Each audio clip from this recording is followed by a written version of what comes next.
Le déclic, d'écrire ce livre, il y a eu plusieurs déclics. Le premier, c'est, tous les voyages que j'ai faits, les rencontres les personnes que j'ai rencontrées m'ont dit que mon parcours était inspirant.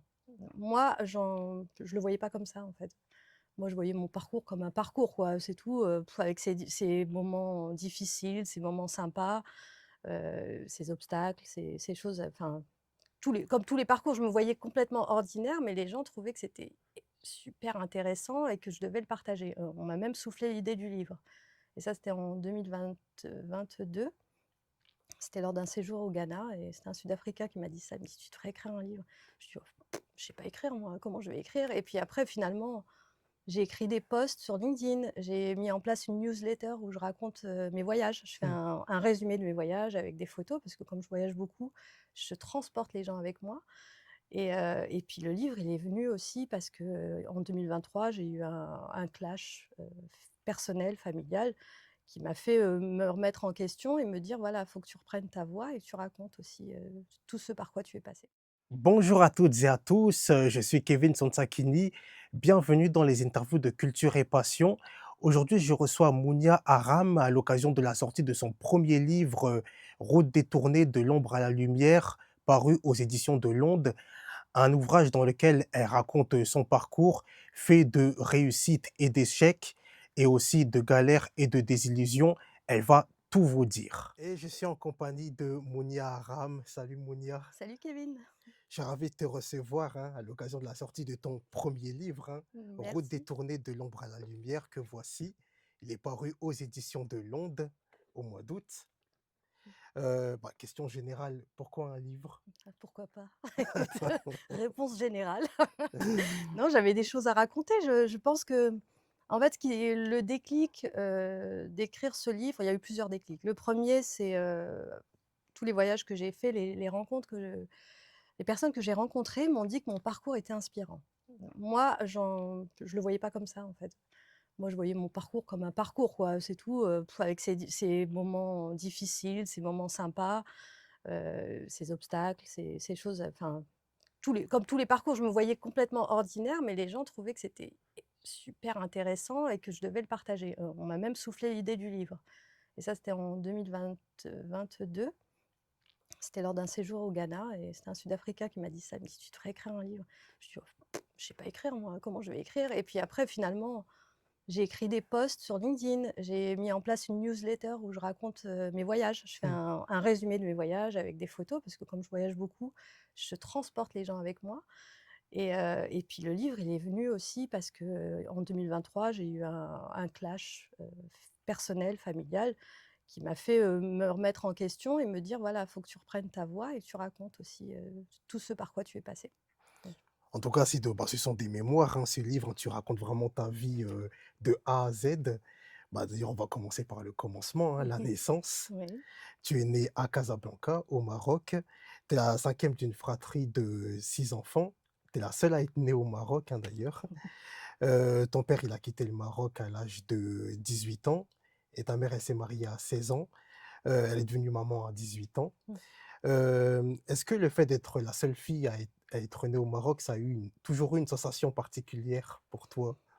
Bah, écoute, je réalisais pas trop en étant enfant, mais non, il y a eu aucune différence et puis c'est peut-être parce que je suis née au mois d'août, et moi je trouve ça, aujourd'hui, je le valorise énormément parce que j'adore, le fait que j'ai une double culture et je trouve ça super classe d'avoir sur son passeport, né à Casablanca au lieu de comme, mon frère qui est né à Trappes, d'autres qui sont nés à Paris, Ris-Orangis, tu vois? Ça fait moins glamour que Ah oui, Casablanca. je vois. C'est vrai qu'aux États-Unis, on m'a demandé, une fois, on me dit: «Oh, Casablanca, like the movie?» Je dis: pas vraiment, mais bon». Mais non, il y a pas eu de différence dans ma famille, mais aujourd'hui, oui, ça fait partie, c'est quelque chose que je mets en avant en par rapport à mon identité, ouais.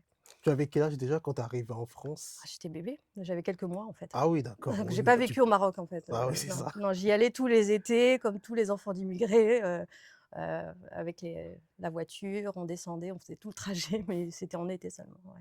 D'accord. Mmh. Alors dans le livre, tu dis que ton père, il t'a légué l'importance du travail acharné et que ta mère t'a inculqué, la force de te réinventer et de ne pas te laisser définir par les attentes des autres.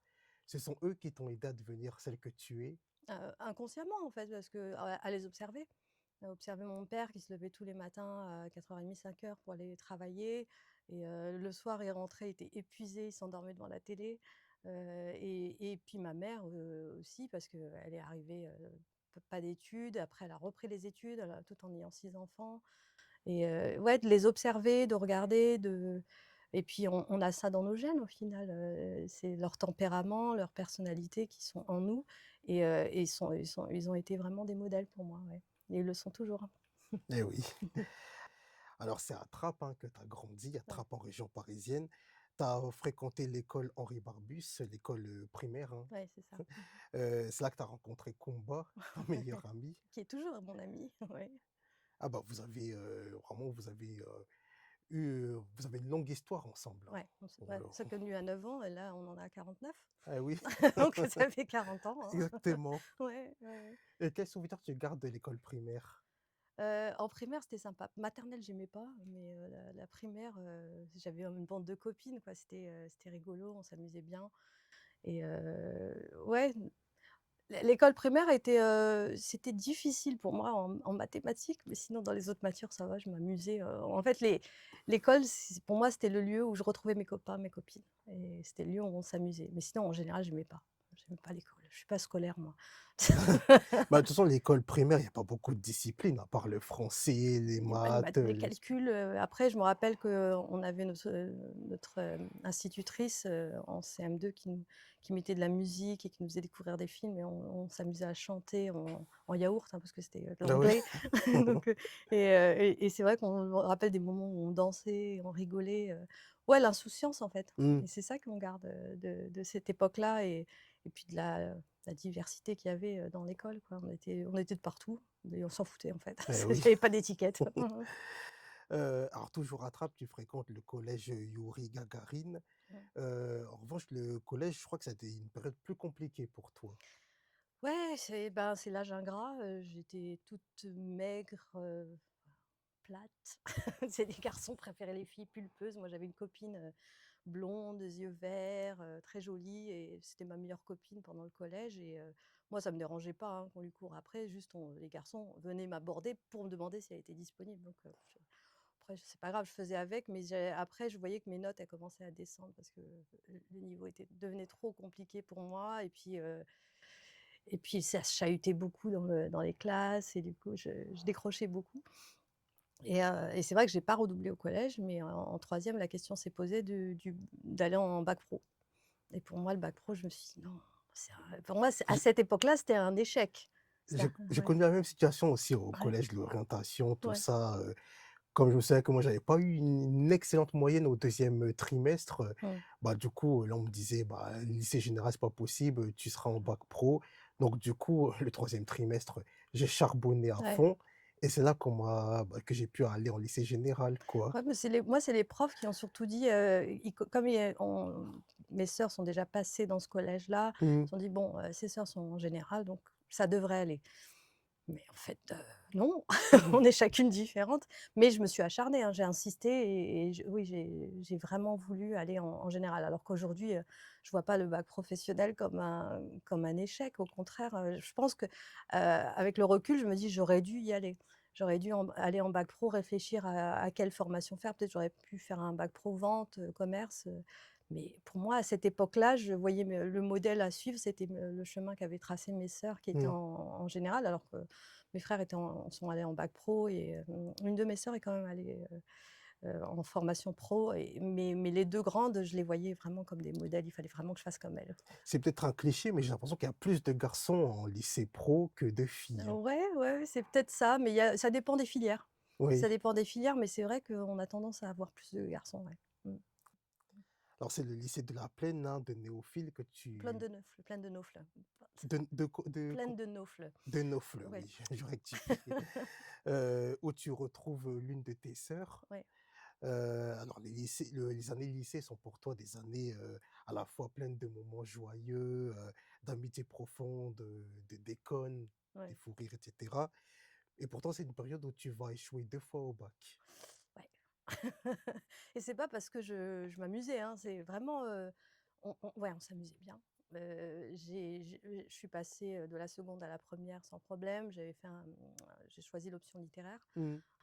avec option italien parce que moi j'adore les langues et j'ai plutôt des facilités en langue et là, en terminale, c'est devenu plus compliqué, surtout la philosophie où là, le coefficient était hyper important et Tu puis étais en ouais, en quoi? Li ah lit L, ah oui, ouais, elle, ouais, ouais forcément, et oui. donc c'était le plus important. Et puis j'avais ce stress, hein, moi j'étais une angoissée au moment des examens.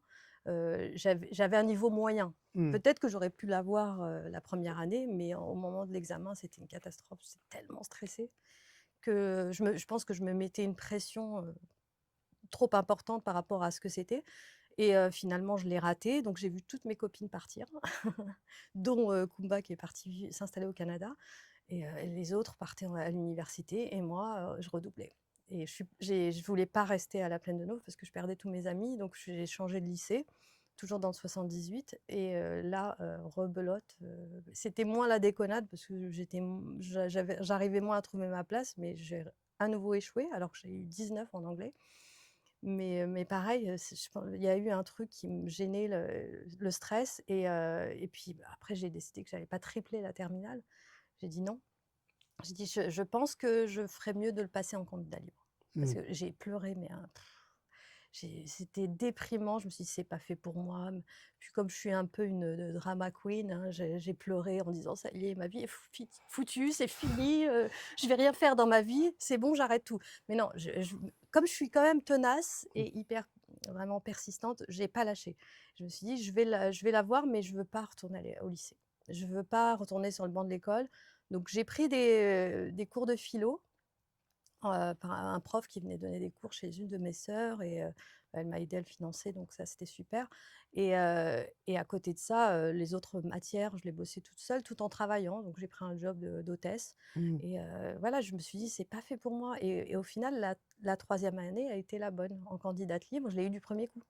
Je l'ai eu du premier coup et je pense que j'étais pas faite pour aller, à l'école, quoi. Le système scolaire ne me convenait pas. Je sais pas, peut-être que tu tiens ça de ta mère, non? Je sais pas, ma Ouais, mère, elle a pas eu le choix non plus. ouais. Pas eu trop le choix, mon père non plus, il a pas fait des longues études.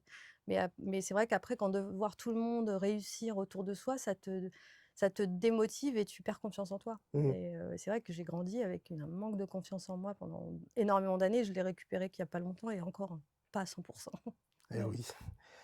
Et c'est aussi à Trappes, hein, que tu découvres les joies de l'improvisation. Avec ton équipe, vous êtes, champion de France, hein, d'improvisation. Quel souvenir t'en gardes de ces années?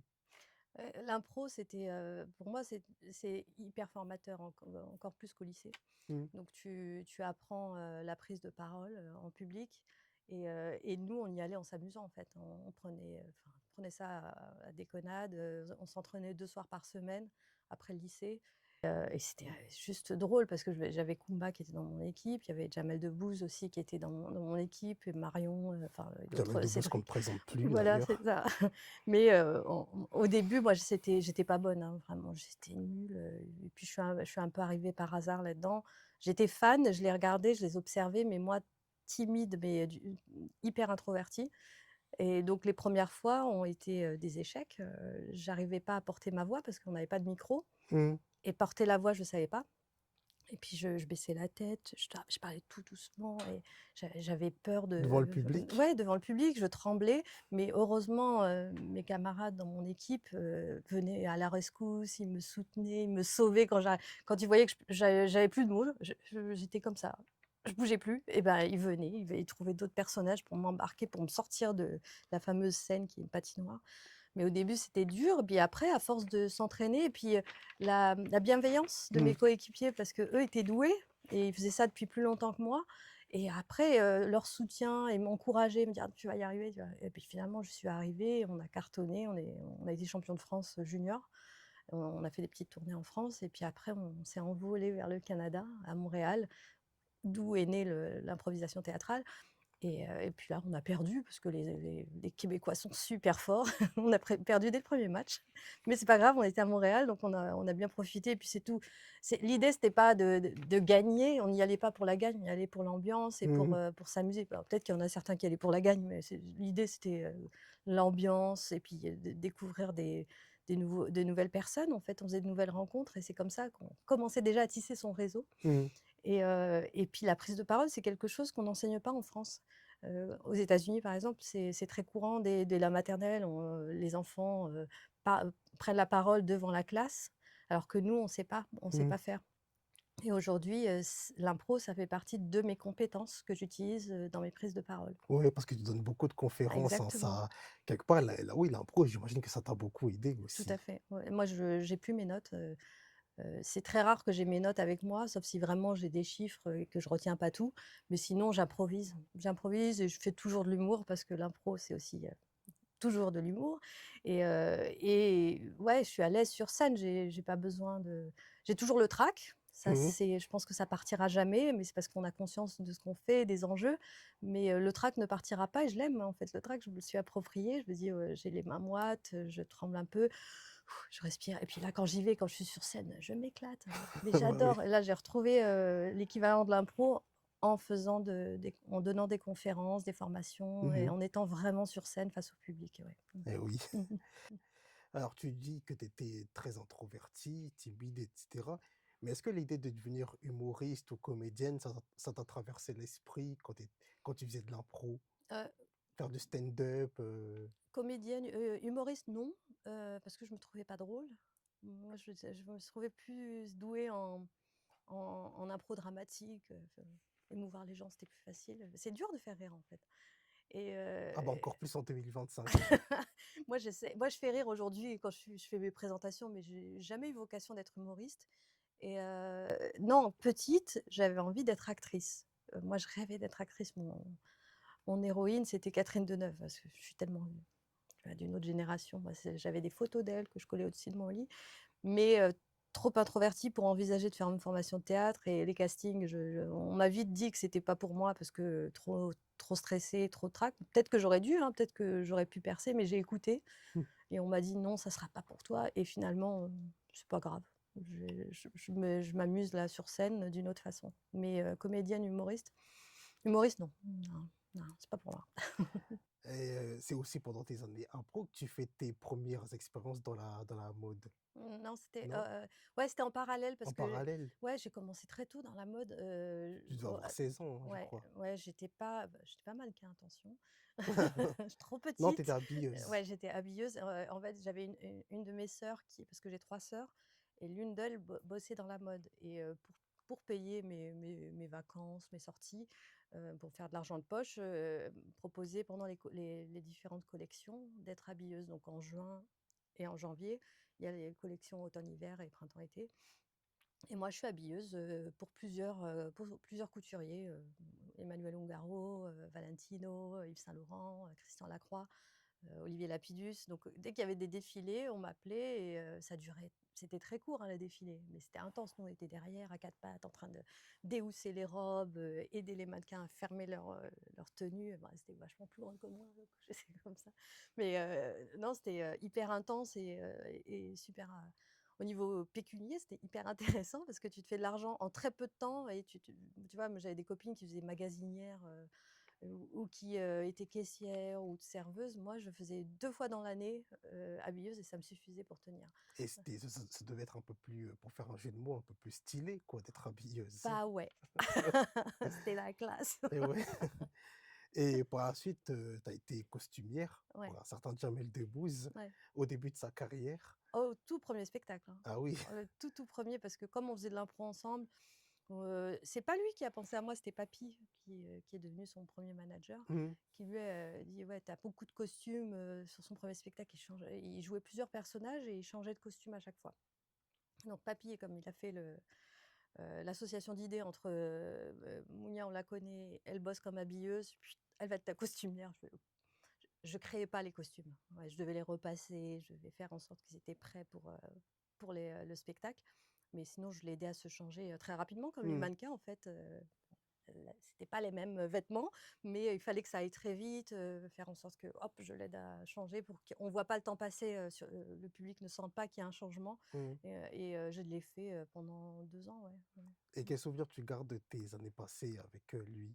Ouais, c'était sympa. On a bien rigolé parce que, comme c'était le début, c'était tout début, c'était une ambiance, familiale. Mmh. Il y avait ses 2 frères qui travaillaient aussi avec lui, voilà, technique, et papy, et donc du coup, on c'était une petite scène, petite salle à Paris, pas beaucoup de monde, pas beaucoup d'argent. Moi, j'étais payée sur les recettes, donc je gagnais pas énormément, mais c'était juste le fun d'être ensemble 2 soirs par semaine, à Paris. Puis après on a fait quelques petites dates en région, et aussi on est allé au Maroc pour un festival d'humour. C'était Et pas le Marrakech du rire, hein, je non, non, non, suppose, hein? c'était bien Ah avant. oui, Oh oui, là là oui. là là, c'était ouf, très, très, très, très, très longtemps, parce que je suis très, très vieille, tu sais? Pas tant que ça. Non, non, mais c'était vraiment à mes tout débuts. Oui, J'avais à peine 18, 19 ans, mmh, à l'époque, et je faisais ça en même temps que j'étais au lycée. Bon, oui, alors d'autres vont dire: «Elle a peut-être raté son bac», parce que non, c'est pas lié à ça, parce que moi voilà, le bac, c'était pour d'autres raisons que je l'ai raté. Mais et puis après, sa carrière a décollé. Il a plus besoin de costumière parce que son spectacle, c'était plus le même. mmh. Donc on s'est séparés comme ça, hein, lui, il n'avait plus besoin de moi, et moi j'ai été à l'université, donc je me suis dit: À «Bon, après», l'INALCO, à l'INALCO, oui. ouais. J'ai choisi parce que je savais pas quoi faire, en fait, et puis c'est ma sœur avait fait ça, et bah, voilà, moi je suis la petite sœur qui suit le chemin de ces modèles, et je Oui, me suis dit: «Pourquoi pas?» Parce que je voulais faire du cinéma, et après je me posais beaucoup de questions sur moi, sur, la religion, mmh, parce qu'on est de culture musulmane, et beaucoup de questions sur, c'est quoi, précisément? Parce qu'on vit en France, on n'est pas vraiment, à 100 plongé dans la culture. On nous obligeait pas à pratiquer, mais on faisait le ramadan, tu vois? Je faisais pas la prière, mais on faisait le ramadan, et on fêtait les fêtes de l'Aïd. mmh. Mais comprendre un peu mieux les origines aussi, ça m'intéressait. Je voulais faire comment on appelle ça? C'est pas de la sociologie, mais l'autre, de la théologie. D'accord. Mais on m'a dit: «Attention, si tu vas faire de la théologie, ça va être hyper, uniquement sur la religion, mais regarde l'INALCO». J'ai regardé, finalement, c'était très intéressant parce qu'il y avait des cours d'islamologie, donc sur, l'histoire de l'islam. Mmh. Il y avait des cours de géographie, et de dialectologie et de langue. Donc moi, j'ai pris option maghrébin pour apprendre, pour vraiment bien apprendre le marocain, l'algérien, tunisien, il y avait même du mauritanien, Mmh. et comprendre, les enjeux aussi socio-économiques de ces régions, l'histoire, la géographie, plus précisément, et j'ai fait ça pendant 3 ans. Parce que là-bas, c'est pas 2 ans plus la licence, non, c'était, le diplôme de la première année se faisait en 3 ans, et après je suis retombée sur mes relevés de notes il y a pas longtemps, bah, quand j'écrivais le livre, et je me dis: Finalement mes notes elles étaient bonnes, hein, mais j'ai pas validé le diplôme». Ah! Oh, ah oui. Parce que je m'ennuyais en fait. Je m'ennuyais, je trouvais ça bien, mais en fait, je me posais des questions, je me suis dit: «Mais qu'est-ce que je vais faire de ça, Tu voulais pas devenir professionnellement?» prof? Non, Non? non. Bah, aujourd'hui, je le suis un petit peu quand j'enseigne un peu, Ouais. mais c'était pas ça. Je m'ennuyais en fait, et l'adrénaline de la scène me manquait, en fait. Mmh. C'est ça qui me manquait, et je me suis dit: «Non, mais je veux pas faire chercheur, je veux pas être enseignante». Donc voilà, j'ai arrêté. J'ai arrêté les études. Et en rapport avec Jamel Debbouze, un jour, tu reçois un appel téléphonique qui va profondément t'affecter. C'est pas lui directement. C'est lui n'avait rien à voir avec ça. L'appel téléphonique, hein, je Ouais, parle, l'appel oui. téléphonique, c'est pas lui, mais Oui. c'est lié à mon expérience avec lui. C'est-à-dire quand j'ai arrêté mes études, donc j'ai repris le chemin que j'ai pas arrêté, je continue toujours d'être hôtesse, pour financer, mes sorties, mes loisirs, et mes voyages, parce que j'adore voyager depuis Mmh. toute petite, hein, et j'ai quand même envoyé mon CV à plusieurs boîtes de prod, de spectacles, parce que j'avais envie de retourner là-dedans. Je me suis dit: «Pourquoi pas être, un poste d'assistante pour démarrer, pour découvrir vraiment la production de spectacles». Tu l'aurais fait de manière plus professionnelle, en plus. Voilà, c'est ça, là, c'était semi-professionnel, on va Oui. dire, c'était entre amis, mais peut-être pas forcément costumière, mais plus comprendre la production en elle-même, et j'avais envoyé des CV pour être assistante de prod, et là, je reçois un appel d'une personne qui travaillait, dans la nouvelle boîte de prod de Jamel, et qui m'a dit d'arrêter de mettre son nom dans mon CV, et je lui ai dit: «Mais si, j'ai travaillé avec lui». Elle me dit: «Non, non, non, c'est pas parce que tu viens de Trappes que tu as travaillé avec lui». Donc je dis: «Mais si», je lui dis: «Mais passe-le-moi». Elle me dit: «Non, non, je te le passe pas», et elle me fait croire que c'est lui qui avait dit ça, alors que c'est pas vrai, et après, je reçois, elle me dit je lui demande, mais elle me dit: «Oui, j'ai eu des gens qui m'ont appelé pour vérifier tes références, et je leur ai dit que tu étais une menteuse». Et là, ça a été le là, je me suis sentie super mal et j'étais encore jeune à l'époque et je me suis dit: «Là, ma vie est foutue, quoi». Et elle a raccroché au nez, hein. Je lui ai dit: «Mais à qui tu l'as envoyé?» Elle a raccroché. Je me suis dit: «Mais pourquoi faire ça?» Elle avait un poste, hyper important, je voyais pas en quoi je pouvais la déranger et puis non, c'est pas parce que je venais de Trappes que je serais que j'avais mis ça sur mon CV comme ça, sorti de mon chapeau. Non, c'est parce que j'avais vraiment travaillé avec lui et je cherchais à nuire à personne. Je voulais vraiment démarrer tout en bas et là, je me suis sentie, au fond du trou. Je me suis dit: «Vraiment, là, la vie, elle est foutue, foutue». Donc je suis rentrée dans une petite phase de déprime et je me suis dit: «J'arrête de chercher, des jobs dans cette voie-là». Je me suis dit: «C'est fini». Et puis, je me suis prise en main après. Je me suis dit: «Il faut faire autre chose». Professionnellement, c'est une période où tu te cherches encore Ouais, et ça va pas beaucoup mieux côté vie personnelle parce que ton frère aîné, il est malade ouais, aussi. c'est ça. Mais, je vais pas tout révéler non plus parce que il faut que les gens lisent le livre, hein. Oui, Non, non, il y a eu des soucis personnels aussi qui ont fait un mélange de tout ça qui mais fait que mais cet épisode, comment tu l'as vécu? On va dire, c'est celle du fait que tu t'es fait, on va dire, recadrer au téléphone, ouais, et puis cette période, on va dire, compliquée, personnelle. bah, j'ai déprimé, j'ai perdu beaucoup de poids et je me suis puis je venais en plus ça je l'ai pas précisé dans le livre, je venais de rompre avec mon ex avec qui j'étais restée 4 ans et donc c'était l'accumulation là, tu te dis: «Mais quand est-ce que ça s'arrête en fait?» Et donc j'ai déprimé, j'ai arrêté de me nourrir, j'ai arrêté de manger, je broyais du noir jusqu'au jour où je me suis dit: «Mais je peux pas laisser, je peux pas dire de gros mots, mais je peux pas la laisser, cette dicter ma vie». C'est pas elle qui va décider ce que je vais devenir, en fait. Parce que si je la laisse gagner, ça sera vraiment pas juste et je me suis relevée. Je me suis relevée et là, j'ai eu un déclic, j'ai dit: «Il faut que je m'en aille, il faut que je parte d'ici, j'en peux plus, j'étouffe, je tourne en rond». J'étais à Trappes chez mes parents, j'étais la plus jeune, donc je restais à la maison et plein de choses personnelles qui se sont ajoutées et je me suis dit: «Non, mais prends-toi en main et fais quelque chose» et j'ai appelé, ma sœur qui était dans la mode. Elle est partie vivre aux États-Unis avec son Mmh. mari qui est américain et elle avait à l'époque une petite fille de 3 ans qui est maintenant beaucoup plus vieille et elle est enceinte de son deuxième. Et je lui dis: «Écoute, s'il te plaît, est-ce que je peux venir, chez toi?» Et moi, j'avais déjà passé des vacances chez elle, l'année d'avant et je savais qu'elle avait cette grande maison avec une chambre d'amis, ma propre salle de bain. Je me suis dit: «C'est bon, elle a la place, elle pourra pas me dire qu'elle a pas de place, Mmh. c'est pas la bonne excuse». Donc mais no dès que je lui ai demandé, elle m'a dit: «Oui» et en pensant que je voulais venir en vacances, je lui ai dit: «Non, non, non». Je lui ai dit: «Moi, je pense que j'ai envie de venir plus longtemps, comme ça je pourrais t'aider avec tes enfants» et je lui ai dit: «Mais, demande à ton mari si, il y a pas possibilité que je fasse un stage, dans son entreprise, comme ça je vais perfectionner mon anglais». Parce que comme je n'avais pas confiance en moi, je pensais que mon niveau d'anglais était pas bon. Puis en même temps, je me suis arrêtée au lycée, donc j'ai pas eu l'occasion de pratiquer à part, au téléphone, à l'accueil, c'est pas pareil et là, elle me dit: «Je lui demande». On a eu cette conversation en septembre, fin août, début septembre et en décembre, j'avais mon visa pour les États-Unis pour mon stage et puis le stage, il s'avère qu'il était dans une société qui produit, enfin qui produit et distribue de l'animation japonaise. Donc moi, je n'avais aucune connaissance du fait que mon beau-frère bossait dans l'animation mais voilà, j'ai découvert cette industrie par le biais de ce stage. Moi, j'y allais vraiment pour l'anglais et là, je suis tombée amoureuse de cette industrie. Je me suis dit: «Mais c'est ça que je veux faire, en fait» et avec le recul, tu te dis, ce qui s'est passé, c'était un mal pour un bien. Mmh.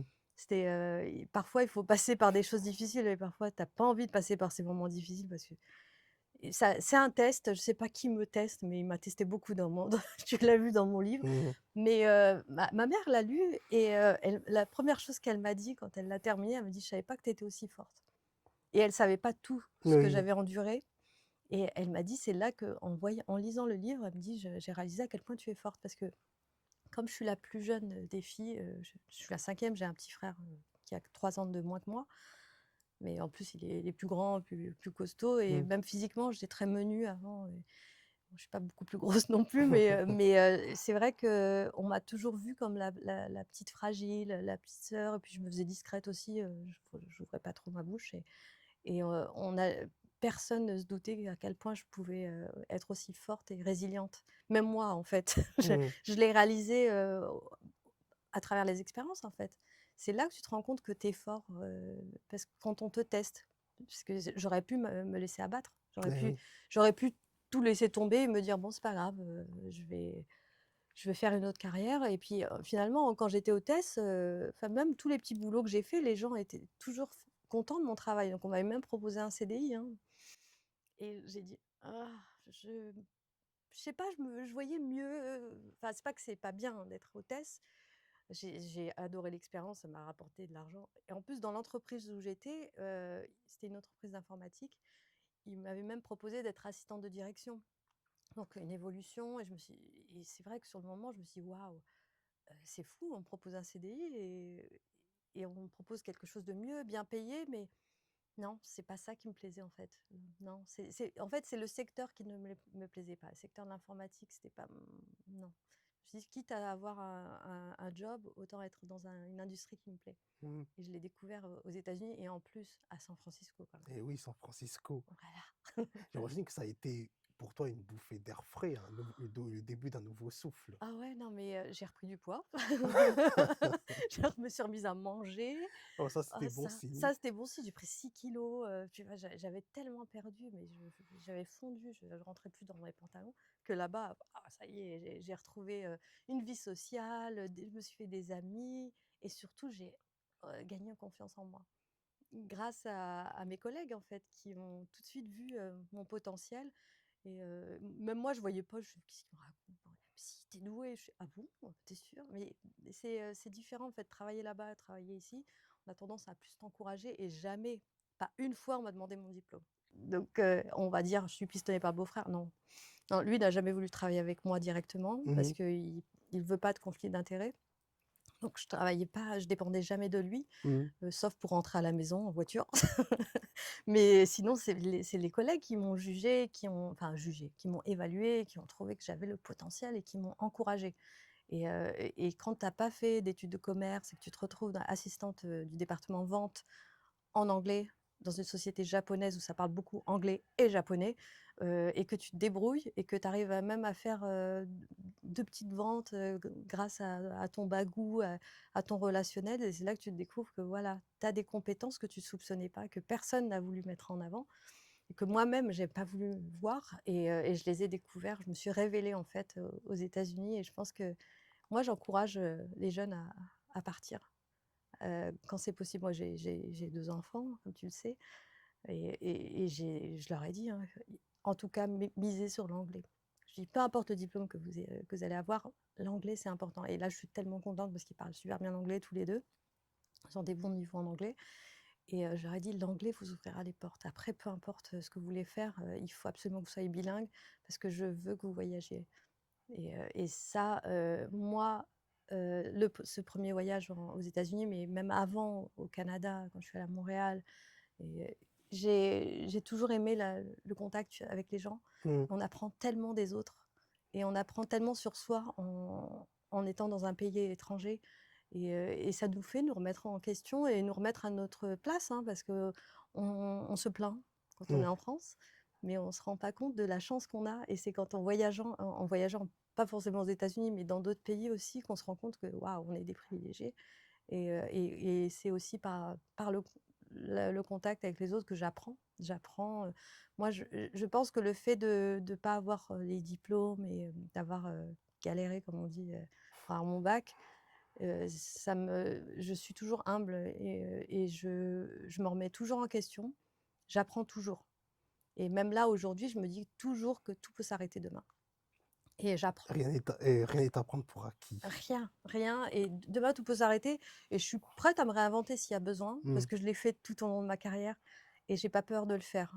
Ça va être un peu pénible, mais bon, je le ferai quand même s'il faut le faire, mais j'apprends tous les jours Mmh. et j'apprends de toutes les rencontres que je fais et là, j'ai cette chance pour laquelle j'ai travaillé, hein, cette chance, de rencontrer énormément de personnes de partout dans le monde et d'apprendre d'eux. Et je reste toujours, modeste et humble, et respecter les autres et apprendre, ouais. Et quel était ton état d'esprit quand tu es rentrée en France? Là, il y a eu peut-être un côté grandeur et décadence peut-être? Heu, écoute, quand je suis partie, Je suis arrivée là-bas, j'ai appris énormément, j'ai découvert de nouvelles personnes, j'ai construit mon réseau, j'ai fait plein de choses et même en étant à San Francisco, j'ai voyagé à travers les États-Unis. Je suis allée à Miami, New York, Washington, je suis allée à Las Vegas, Los Angeles. Donc découvert plein de choses, j'ai vécu en colocation, j'ai fait plein de trucs et après quand je suis rentrée, en France, retournée chez mes parents, tu avais l'impression que tout s'était arrêté là-bas, que rien n'avait bougé, et donc tu avais l'impression de revenir en arrière et c'était la douche froide parce que tu te dis, tu mets à jour ton CV en mettant cette expérience, mais cette expérience n'avait pas vraiment de valeur en France. Mmh. Et je me suis pris vraiment des douches froides quand j'ai passé des entretiens et pourtant ils m'ont reçue en entretien. Donc quand Oui, on te reçoit en entretien, j'ai eu un gros groupe qui m'a reçue, je me suis dit: «Mais pour m'humilier après, RC c'était». Productions. Non, non, ça c'est pas Ah ça, c'était une d'accord. toute petite boîte, Ouais. et j'ai mis ce nom parce que je voulais pas mettre leur vrai nom. Ah d'accord. Non, mais je vais pas tout détailler le parcours, mais c'est vrai que c'était dur, hein. Il y a une fois, je rentrais, d'un entretien, j'ai pleuré dans le métro parce que je me suis dit: «J'y arriverai pas, quoi». Et j'avais le sentiment que en France, que ça allait être compliqué. Et je pleurais toute seule dans le métro et là, il y a un monsieur qui est venu me voir, il me fait: «Ça va madame?» Mademoiselle, je dis: «Ça va mademoiselle?» Je fais: «Oh j'en ai marre». Je lui dis ça, je lui dis: «J'en ai marre». Mais, mais tu voyais la différence était, et je me suis dit: «Mais voilà, de toute façon ma vie elle est ici, il faut que j'avance quand même, Mmh. il faut que j'avance». Ouais. Au milieu de ça, il y aura quand même du bon, hein, des Oui, rencontres personnelles, oui, mais sur des le moment tu rencontres le vois pas, tu sais, oui. tu te dis: «C'est la fin du monde, je vais jamais y arriver», mais non, on y arrive et c'est pour ça que c'est important d'écrire, parce que de repenser à tout ce par quoi tu es passé, tu te dis: «Mais finalement, chapeau, hein, balèze, hein?» Mmh. On dirait pas comme ça, mais ouais, c'était dur, mais j'ai pas lâché. J'ai pas lâché, je savais que je voulais travailler dans l'animation. Je savais, et moi pour être claire, auprès des gens qui nous écoutent, c'est que je suis pas, j'écris pas des dessins animés, je les dessine pas, mais moi je travaille dans la partie business. Donc la distribution, c'est quoi? C'est la vente des dessins animés auprès des chaînes de télé, maintenant des plateformes. À l'époque, on vendait aux éditeurs DVD qui sortaient les DVD. Mais c'est plus la partie business et c'est hyper intéressant parce que ce qu'on ne sait pas, c'est que dans l'animation, il y a plein de métiers, en fait. Mmh. Tu as tout plein de métiers et c'est ça que j'ai découvert, le marketing, la distribution, tous ces métiers-là, parce que moi, j'aurais jamais soupçonné que je pouvais faire une carrière dans l'animation parce que je sais pas dessiner, ouais. J'étais nulle en dessin, moi. Mmh. Non, mais je suis pas très créative, mais si, je peux être créative dans la façon dont je fais mon business, en fait. Mais le sens du business, je pense que je l'ai c'est dans mon ADN. Je suis berbère, hein, donc quand on est berbère, on sait vendre. On Mmh. sait on est bon en négociation, en fait. Ouais. Alors dans le livre, on s'aperçoit à quel point le fait de trouver un emploi en France, c'est compliqué, Ouais, parce que tu expliques, tu as connu beaucoup de déconvenues, ouais, y compris personnelles. ouais, Tu fais même le parallèle avec les États-Unis. ouais. Tu penses que c'est plus compliqué en France et qu'aux États-Unis, tu l'as dit, hein, le diplôme n'a pas enfin, on peut avoir des diplômes, mais même sans diplôme aux États-Unis, ben, ça passe, il y a les portes qui s'ouvrent. Bah, moi, ce que j'ai remarqué, c'est que je pense que d'avoir ce genre de personnalité, d'être bosseur et prêt à apprendre et savoir s'investir dans son travail, ce sont des qualités qui, là-bas, peuvent être, effectivement mises en avant si tu n'as pas ton diplôme. Donc il faut vraiment vouloir et être motivé et être bosseur. Et c'est vrai quand j'avais passé des entretiens là-bas et j'avais eu des opportunités, mais comme j'avais pas la carte verte, c'était Mmh. compliqué de rester. Mais jamais on s'est basé sur mon diplôme, mais sur ma personnalité. Et qu'ici, c'était plus compliqué parce qu'on lit le CV, mais ligne par ligne. Et pourquoi? Et pourquoi ça? Et qu'est-ce que vous avez fait de telle période à telle Ouais, période? ouais. Et beh, l'INALCO, c'est quoi? Et pourquoi vous avez fait 3 ans et donc ouais, là, tu te dis: «Mince, ici, il y a des cases à cocher et moi, je les coche pas, quoi». Et c'est dur. C'est dur parce que enfin, c'était à cette époque-là, hein. Mmh. À cette époque-là, c'était plus compliqué. Mmh. Et comme tu t'aperçois que tu ne coches aucune case, bah, tu vas te lancer dans l'entrepreneuriat Ouais, en 2017. voilà, je crée ma je crée ma case. Ouais. En fait, je coche plein de cases, c'est surtout ça. Non, ouais, parce que tu multiplies les expériences et tu rends tu enfin, j'ai réussi à avoir des jobs, hein, quand même, mais Oui, j'ai eu du mal à y rester, je m'ennuyais, bah, je rentrais pas, il y a même eu, je crois, une recruteuse, qui se fait un peu une réflexion par ouais. rapport à ça parce qu'elle te dit que tu es pas stable. Ah ça Mais bah, c'est bien d'avoir fait plein de choses. bah, oui, non, mais aujourd'hui. Oui, Ah mais à l'époque, non. oui, oui, oui. Non, mais en plus, elle me dit ça, heu, comme encore une fois, elle te fait venir en entretien, ça veut dire que ton CV intéresse. Mmh. Mais elle me dit en face: «Oh non, mais vous n'êtes pas stable» et je la regarde, je dis: «Mais si, je suis stable. Moi, je vais bien, j'ai une vie de famille, je me suis mariée depuis quelques années, j'ai 2 enfants, de» et elle me dit: «Mais non, mais je parle pas de ça». Je dis: «Mais soyez plus spécifique» parce que je savais que c'était mort, que Mmh. j'allais pas avoir le job, donc allons-y. Je dis: «Non, mais soyez plus spécifique». Elle me dit: «Oui, mais je parlais de votre carrière». Je dis: «Oui, mais posez-moi les questions parce que si vous posiez les questions, je vous pourrais vous expliquer que cette, expérience s'est arrêtée parce qu'il y a eu, un dépôt de bilan de la boîte, donc licenciement économique. Là, c'était un CDD.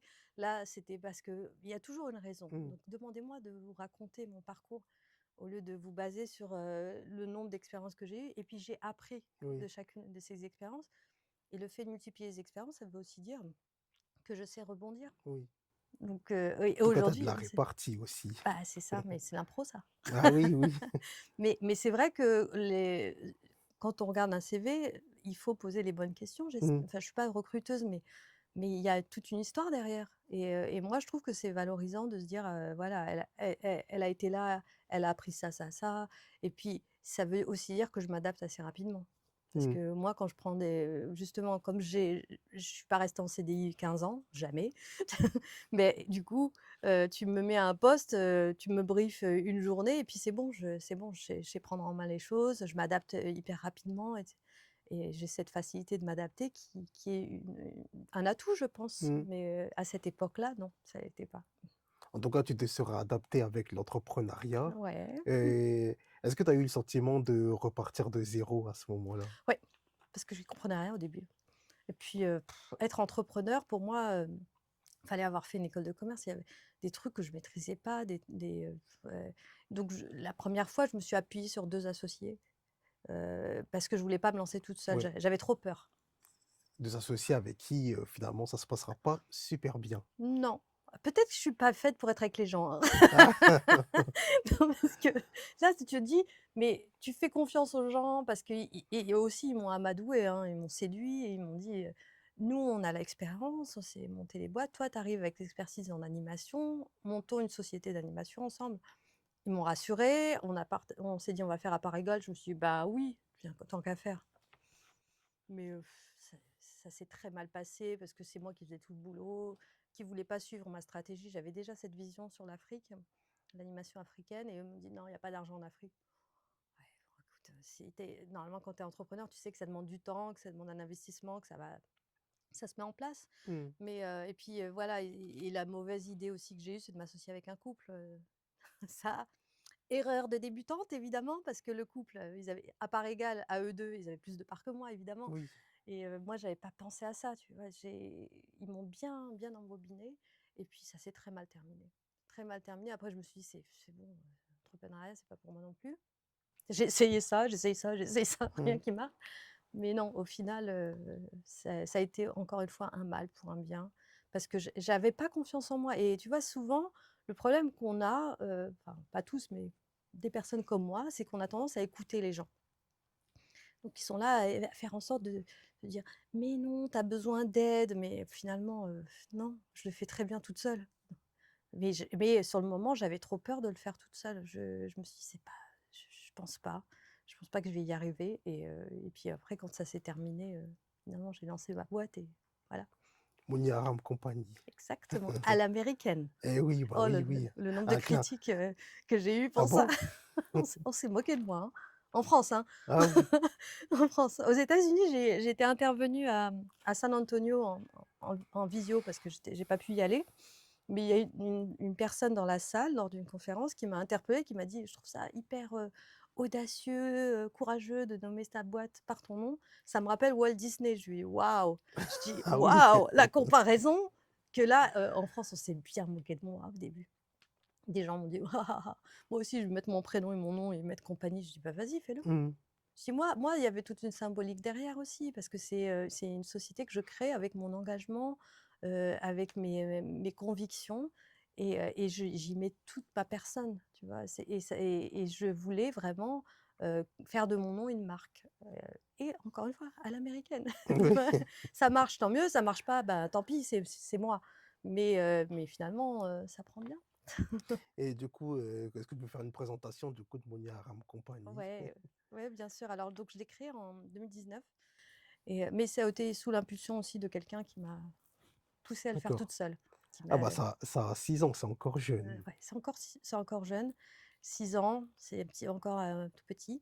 Ouais, 2019, c'est là, j'ai créé la structure, mais 2019, j'ai passé l'année à créer le business plan, le truc que je connaissais pas, parce que tu sais, quand tu as pas fait d'études de commerce, on me dit alors j'ai été accompagnée pour le faire parce que toute seule, c'est compliqué, Mmh mais mh. ça m'a pris 1 an parce que j'ai fait une étude de marché, j'ai dû faire, tout plein d'analyses et tout ce travail, ça a été comme un accouchement, m'a servi pour mes conférences parce que tout ce que j'ai écrit dans ce business plan qui fait 200 pages, ben, c'est aujourd'hui, ce sont des thématiques, des analyses que j'utilise encore aujourd'hui et c'est vrai que le focus de Mounia Ram Company, c'est, la mise en avant des diversités dans les contenus pour enfants, dans l'animation et avec un focus premier qui est le territoire africain Mmh. et les Caraïbes. Oui. Donc vraiment me spécialiser sur, déceler les talents, les histoires, les studios avec qui travailler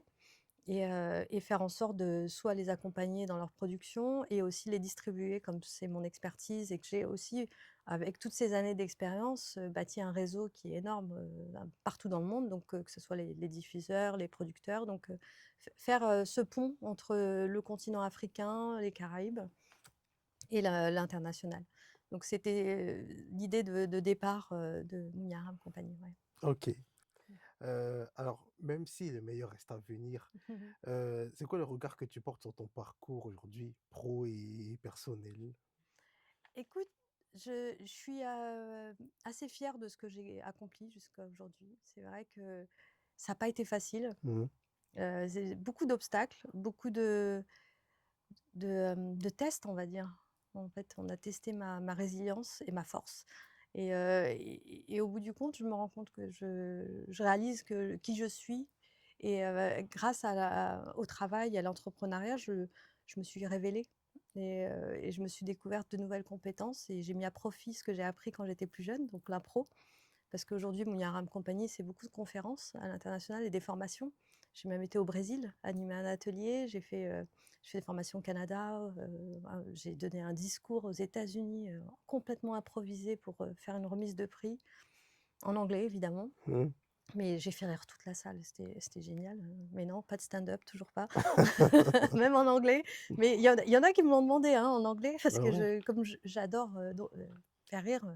Mais ouais, le chemin est pas terminé, comme tu le dis, la boîte est jeune Mmh. et je me réinvente parce que l'industrie de l'animation, comme beaucoup d'autres, passe par des crises. Oui. La distribution, c'est un peu plus compliqué, la production prend du temps. Donc à côté, moi, je développe mes formations, mes conférences. On m'appelle pour animer des conférences partout dans le monde. Donc mon nom, il résonne. Oui. Donc Mouniara, mais quelque part, partout et dès qu'on pense à diversité, Afrique, et même, j'ai aussi, j'explore le monde arabe, Mmh. le Moyen-Orient. Je travaille avec un événement c'est la deuxième. J'ai fait 2 ans à Sharjah, qui Mmh. s'appelle Sharjah Animation Conference. Sharjah, c'est un des Émirats, OK. donc c'est près de Dubaï et c'est super parce que je m'éclate, j'anime les conférences, j'avais fait un master class aussi là-bas. Je fais partie de différents boards aussi, j'ai eu mon portrait dans CNN. J'ai gagné un award aux États-Unis, le Black in Animation Award, Ah oui, oui, oui. et je fais partie de Gina Davis qui est l'actrice qui a joué dans Thelma et Louise. Elle a un institut qui s'appelle For Gender in Media, donc pour pour militer pour plus de femmes dans les médias et je suis à Africa Council Chair, dans son organisation, donc toujours la reconnaissance outre-Atlantique, attention. Est-ce que ces reconnaissances, pour toi, c'est plus fort qu'un diplôme? Pour Oui. ouais? Ouais, ouais, parce que j'ai mon prix là, mon gros trophée là, qui est arrivé chez moi là des États-Unis. C'était un gros carton énorme parce qu'il est en Mmh. verre en plus, donc il trône chez moi, mon baccalauréat que j'ai eu péniblement, il est caché dans un classeur, que mon diplôme, il est là, sur mon bureau, tu vois? Sur ma bibliothèque en face de moi, je le regarde, régulièrement et puis c'est une validation en fait de tout ce que j'ai fait. Parce Mmh. que tout ça, toute cette reconnaissance, je l'ai eue en créant ma boîte, Oui. toute seule, pas d'associé. Et ça je pense que c'est plus fort qu'un diplôme et en plus ça vient de les membres du jury sont des experts, qui viennent de chez Nickelodeon, Walt Disney, donc tu te dis: «Waouh, si eux valorisent, mon expérience, c'est que c'est bon». Ah, tu pas i j'imagine que tu aurais pas imaginé tout ça avant d'arriver à San Francisco? Non, quand je pleurais, non. Ah ouais. Quand j'étais à faire ouin, ouin, ouin dans mon coin, à trappe, à plus manger, plus boire, bah, j'aurais dû manger en fait parce Mmh. que mais non, quand sur le mo bah, y a avec tout le chemin parcouru, je me dis: «Mais non, j'aurais jamais imaginé, jamais» et comme quoi, il faut pas douter de soi. C'est dur, hein, de se dire ça. Quand ton entourage est pas forcément bienveillant et ne t'encourage pas, préfère te voir, à ta place, peut-être timide, qui dit rien, qui fait pas de vagues et que toi, tu as envie de te faire entendre, de faire entendre ta voix. Mmh. Parce que ta voix, elle a de l'importance, en fait et ce que je dis est important et quand je vois l'impact que j'ai sur certaines personnes, parce que je forme partout, que les gens viennent me dire merci, je me dis: «Oui, moi, c'est pour ça, je veux être utile, en fait» et c'est aussi pour ça que j'ai écrit ce livre, Mmh. pour, transmettre tout ça et encourager les jeunes, partout bah, je l'ai écrit en français d'abord parce que je me dis, j'ai envie de m'adresser aux jeunes, des quartiers populaires comme retourner à Trappes, Oui. retourner dans les villes de cité pour leur dire, ceux qui sont en décrochage, «Allez-y, accrochez-vous, vous pouvez encore y arriver». Ouais. Et avec ce livre, est-ce qu'il y a une volonté de te faire plus connaître en France aussi? Ouais, peut-être, peut-être parce que c'est vrai que j'ai ma reconnaissance, elle est, à l'international et Mmh. en France, on me connaît pas encore et pourtant, je pense que ce que je peux faire est aussi important que Même si tu d'autres. es déjà allé à Cannes aussi? Ah, je vais souvent à Oui, Cannes. oui. Mais à Cannes, j'y vais pour rencontrer les gens d'international. Mmh. Mais c'est vrai qu'en France, j'ai envie de faire bouger les choses aussi auprès des jeunes et me faire connaître aussi dans mes actions parce que je pense que mes actions, elles ont vachement de valeur, et c'est militant, c'est engagé, c'est de la transmission, c'est du partage et c'est de valoriser, des gens qui, comme moi, doutent, enfin, je doutais. Je doute encore parfois. Mmh. Enfin, des remises en question, quoi, Bon, oui. ouais, mais faut pas que ce soit la fin du monde, quoi. Oui. Faut pas s'arrêter à ces petits obstacles et ça peut paraître énorme sur le moment, mais c'est pas insurmontable. Faut croire en ses rêves, en fait, c'est ça. Mmh. C'est ça, parce que moi, j'ai toujours rêvé de la scène, sans vouloir faire du stand-up ni être, une comédienne, non, mais la scène, c'est quelque chose qui me plaît, qui me porte et aujourd'hui, j'ai trouvé le moyen de m'exprimer sur scène, sans faire forcément de l'impro, sans faire forcément des sketchs, mais tout en faisant rire quand Bah, même. oui. Est-ce que tu as un message à faire passer, face caméra à tes proches, et aux gens qui te suivent? Ah moi le seul message que j'aurais à passer, c'est ne lâchez rien en fait. Croyez en vous. C'est dur, c'est pas facile, lisez mon livre. Vous allez voir, ça va vous inspirer. Mais franchement, si j'avais baissé les bras dès le premier obstacle, si j'avais pas décidé de partir aux États-Unis, il y a toujours quelque chose qui nous attend quelque part et croire en soi, croire en ses rêves et travailler dur. Parce que moi, je suis, une bosseuse, je crois que Kevin le sait, hein, je travaille énormément, mais en tout cas, j'aime ce que je fais. Donc je travaille, mais en même temps, c'est une passion, donc je compte pas mes heures parce que c'est pas vraiment du travail quand tu aimes ce que tu fais. Donc croyez en vous et ne lâchez rien. Eh beh, c'est un super beau message. Ma langue a fourché. Et là, j'imagine que tu vas pas t'ennuyer dans les prochaines semaines car tu pars, quoi, en Italie, c'est ça? Ouais, Au mois d'octobre? je pars à Rome Oui. pour le MIA Market où je fais partie du, advisory board, donc conseil d'administration, enfin conseil en fait sur l'animation. Mmh. Je suis jury et je modère une table ronde et ensuite, je dois aller à Madrid aussi pour un festival qui s'appelle Mujeres en Animación, donc les femmes dans l'animation. Je suis OK. jury aussi et peut-être à Cannes encore au MIPCOM et puis voilà les plein de choses qui arrivent en 2026. Je devrais faire la promotion de mon livre aussi à l'étranger parce que je suis en discussion là pour faire la promo du livre dans d'autres pays, même s'il est en français pour l'instant. Et est-ce qu'il y a un pays où tu n'y es jamais, un ou plusieurs pays où tu n'y es jamais allé et où tu rêves d'y aller, y compris pour, promouvoir le livre? Il y a plein de pays en fait où j'aimerais aller. Je sais pas. Là comme ça, tu m'as piégée. Non, mais j'aimerais bien aller en Australie en fait. Mmh. L'Australie, c'est loin, Ouais. c'est super loin et j'aimerais bien y aller. Il y a aussi, des pays du monde arabe que j'aimerais explorer. Bon, là, j'aimerais bien aller en Jordanie, en Arabie Saoudite aussi et mais ouais, des pays lointains comme ça. Mais c'est pas impossible, hein, parce que là, le Brésil, c'était pas prévu.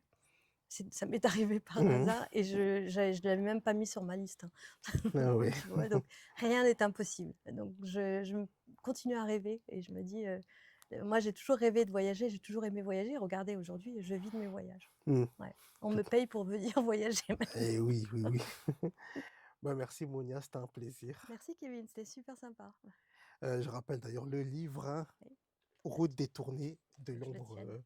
Voilà. à la lumière, qui est paru aux éditions de Londe et toujours disponible, hein, bien Vous sûr. pouvez le commander en ligne, hein, sur les différentes plateformes ou le commander dans vos librairies, voilà.